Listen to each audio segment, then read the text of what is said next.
na wag mong lolokohin. Kasi kapag nag-umpisa kang magloko, yan ang sisira sa lahat. Tapos na ang laban kapag nagloko ka.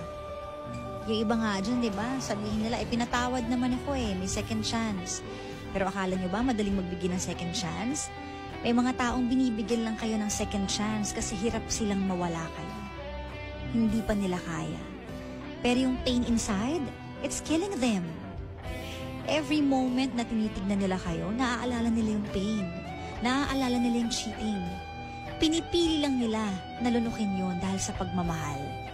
Kaya wag na wag mong sirain ang tiwala ng taong nagmamahal sa'yo.